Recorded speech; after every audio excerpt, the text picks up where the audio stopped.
Hey everyone, welcome to day one of the fasting challenge.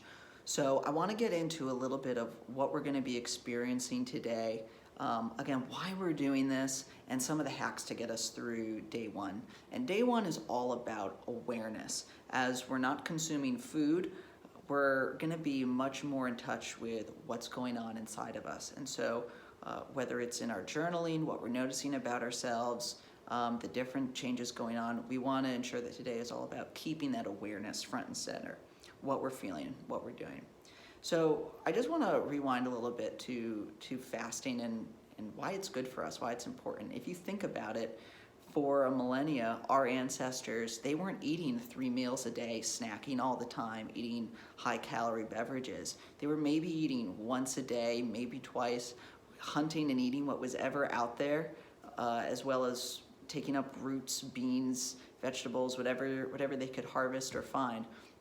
So our natural state is to eat less. It is to eat less frequently, and the body's very good at adapting to that lifestyle. It's what keeps us lean, it's what keeps us focused. However, we've been conditioned over the last 100 years or so to have 3 square meals, to eat often. This can make us feel sluggish, create that sense of inertia, a lot of what I talked about yesterday. So as we're coming back to this state of fasting, coming back to who we are, it's going to be uncomfortable. So I want to talk through some of those discomforts. You are going to find that as you begin today and throughout the day, you're going to be much more alert and much more sensitive, heightened pitch of energy. That's because your stress hormones are elevated. Those switches are being activated, as well as your human growth hormone, what we talked about yesterday. That's all going to make you feel heightened, alert, but especially if you're drinking coffee and tea to help suppress that hunger, because caffeine's a great hunger suppressant, you're going to be much more sensitive to those things. So don't worry, agitation is completely normal. That's a lot of tension needing to be released in the body, and we're going to go into how to do that. But as you go through the day, just remember, caffeine, great suppressant, coffee, all types of teas, if your body can allow it. On an empty stomach, my body really isn't a fan of tea. One of the other great hacks is club soda. Club soda's got that carbonation that helps you stay full. What I have found is you add a little bit of apple cider vinegar to some club soda, and it makes you feel fuller.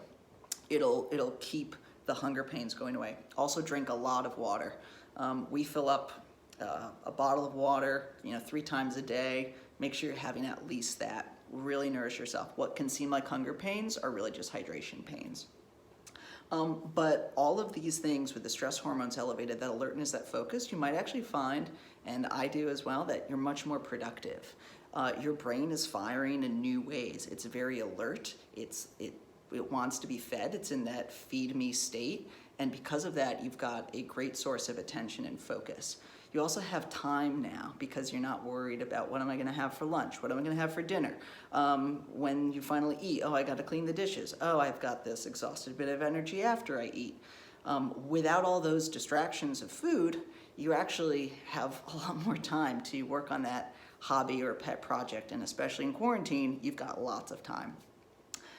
And then another thing, you will experience some hunger pains, but just know they will pass. And in fact, a lot of what we experience as hunger is not really the physical side of hunger, but the mental side of hunger. We're habitually accustomed to feeding ourselves when we're hungry, or, oh, this is when I should eat. So just know that that's happening. Hunger pains will come, but they won't stay forever. And this is where journaling really comes in today. Remember, it's all about awareness. So when you have that craving today, when you feel, ooh, I'm really hungry, I need to eat something, journal it down. What is that craving? What is that compulsion that you feel like you need? Is it a type of food? Is it an experience of food? Make a note of that. And also, this is, because you're in a little bit of pain, you're in a little bit of discomfort, your body's going to want relief from that.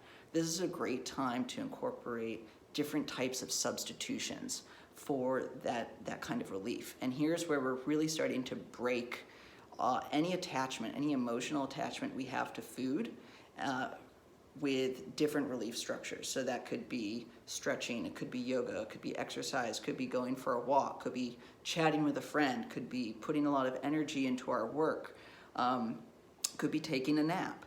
This is a great time to substitute that habitual response, ooh, I'm uncomfortable, let me eat, to, ooh, let me find something else to do to relieve that pain. So this is a great time to retrain your mind of what it means to soothe. And journaling all of this, all of the thoughts, everything coming in and what you're experiencing is going to be really helpful for you to look back on as you complete the journey.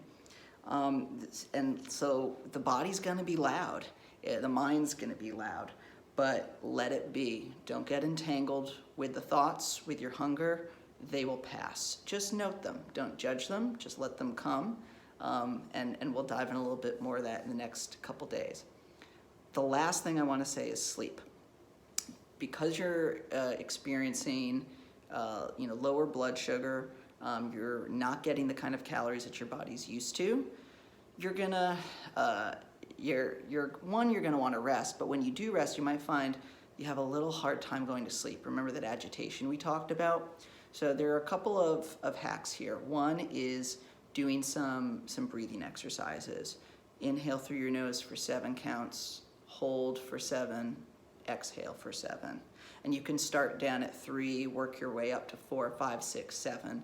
Do that a few times. It's really helpful calming to the central nervous system.